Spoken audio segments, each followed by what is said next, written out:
Om Sri Venkateswara Namaha.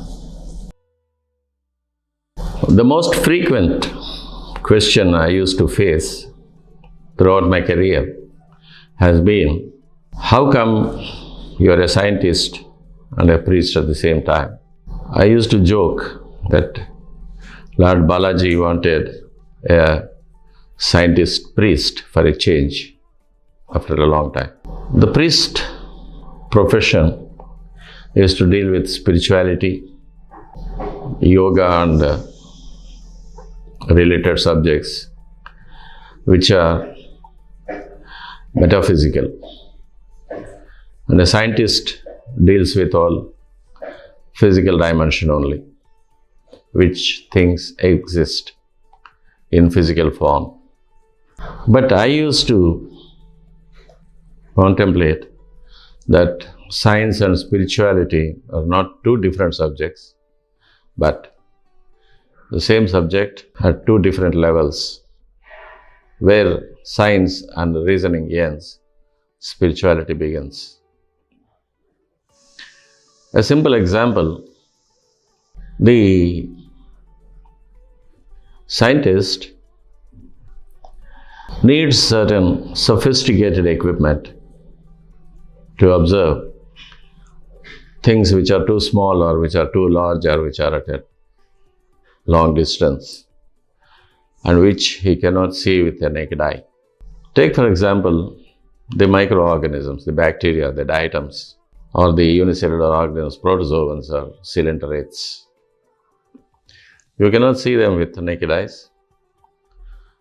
Or even the individual cells in your own body, or the subcellular particles like nucleus, nucleolus, mitochondria, microsomes. These are all not visible to the naked eye, but you know they exist. You need a simple magnifying glass or a simple microscope, a dissection microscope, or a compound microscope, or an electron microscope. As the complexity, as the size decreases, you go for more complicated viewing equipment in the lab. In the same way, you know that there are so many astral bodies in the space. Satellites are there, planets are there, stars are there, galaxies are there, nebulae are there, black holes are there, and very distant, unknown celestial objects are there. But you can't see them with a naked eye. You need a simple telescope or a Hubble telescope for distant galaxies, or the latest James Webb Space Electron Telescope, which recently has claimed to have seen the boundaries of our known universe. Just because you can't see them with the naked eye, it's not that they don't exist. You need special equipment. Just like that, God is there. You have ample evidences for the existence of God. A very simple explanation is, the entire creation is there. You can see the creation from microorganisms to the distant galaxies. And it is a thumb rule that whenever there is a creation, there should be a creator. And the creator is more complicated than the creation. So to understand God, you need special equipment. Not just because you can't see Him, you can't feel Him, you can't hear Him, that there is no God. You have to train your mind. Your mind is the equipment you have. You have to train your mind. You have to focus. And the training methods include meditation, yoga, tapasya, and there are so many other higher forms of training the mind to feel the God. And God is a metaphysical dimension, not the physical dimension. You can feel with your physical senses like sight, touch, taste, sound. So, a scientist has got his own limitations. As far I am concerned, my work is with the subcellular particles of liver, how the drugs act on the liver tissue at different levels, and how the liver cells behave under different biochemical conditions like the levels of protein fractions like albumins and globulins.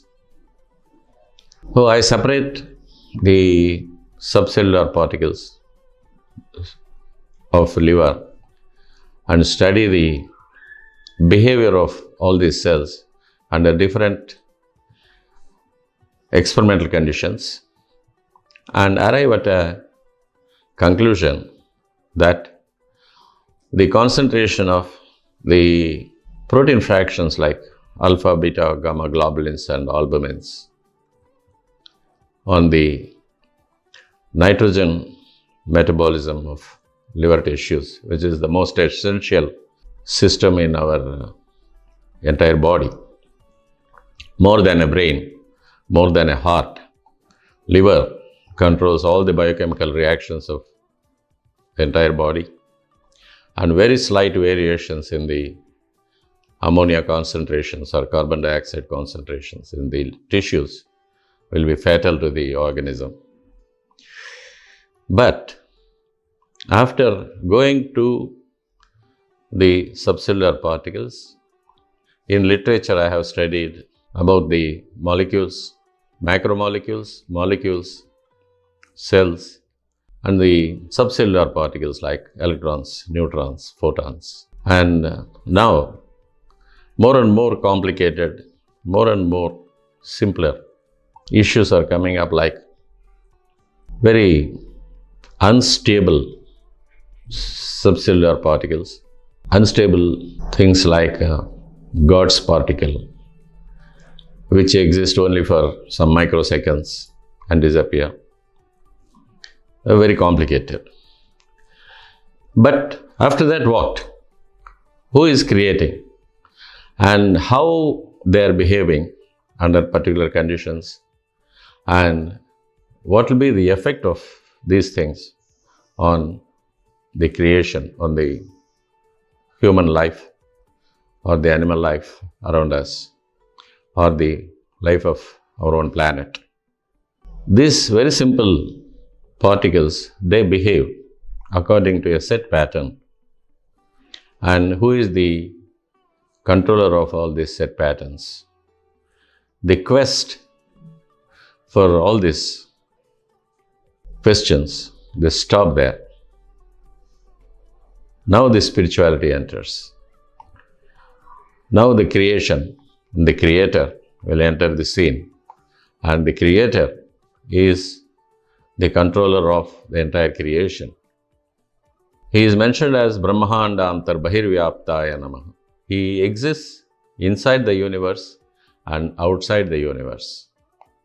As a scientist, we don't know the limits of our universe. We have a known universe limits only. There is much unknown universe.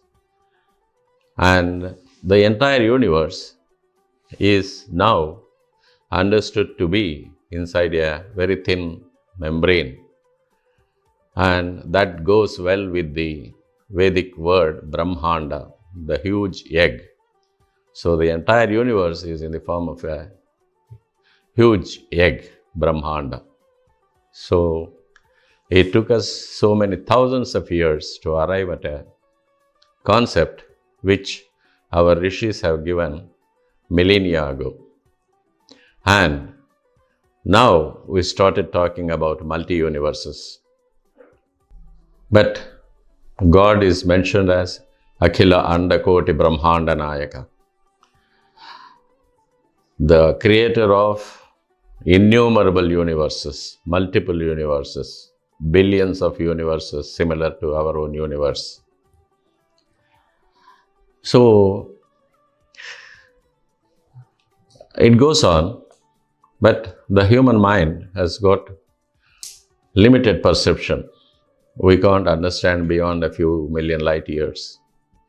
We can't understand beyond our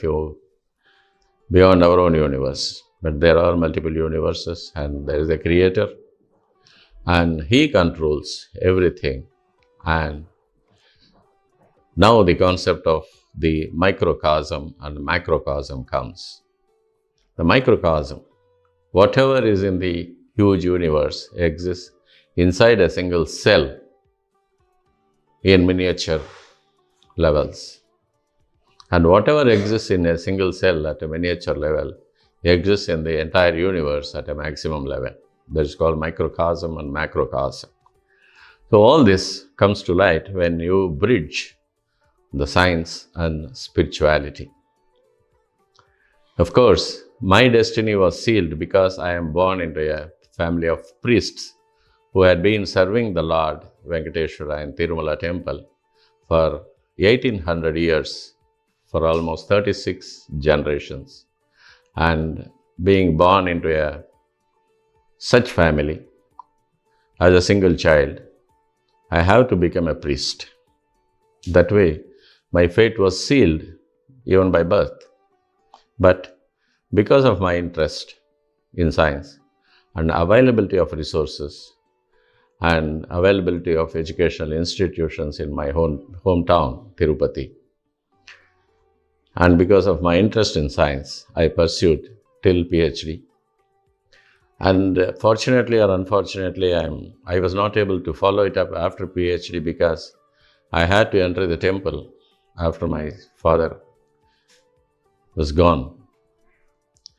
And I had to refuse offers of postdoctoral research on human malignant tissues from South Carolina University because a priest should not travel out of the country. That was the rule set by our Agam Shastra. Otherwise, I will be losing eligibility to enter the sanctum sanctorum and touch the main deity and do all the rituals for him. So my fate was sealed. I had to come back. But that practice, that experience I had as a research scholar in the biochemistry lab, molecular biology lab, under the guidance of one of the most brilliant scientists of our university, Professor Swami, who was the pioneers of molecular biology. I did very good work. My work was published in American journals and Indian journals. And I was awarded a PhD without a viva voce or a query or a resubmission. And I'm thankful to God for blessing me with such knowledge and taking me into His position, into His service. So what I wanted to say is, science and spirituality are not two different subjects. Science is at the physical dimension and spirituality at a metaphysical dimension. And a scientist has to practice, train his mind to understand the spiritual path of life. And spirituality is a form of higher science for higher minds. Om Sri Venkateswara Namah.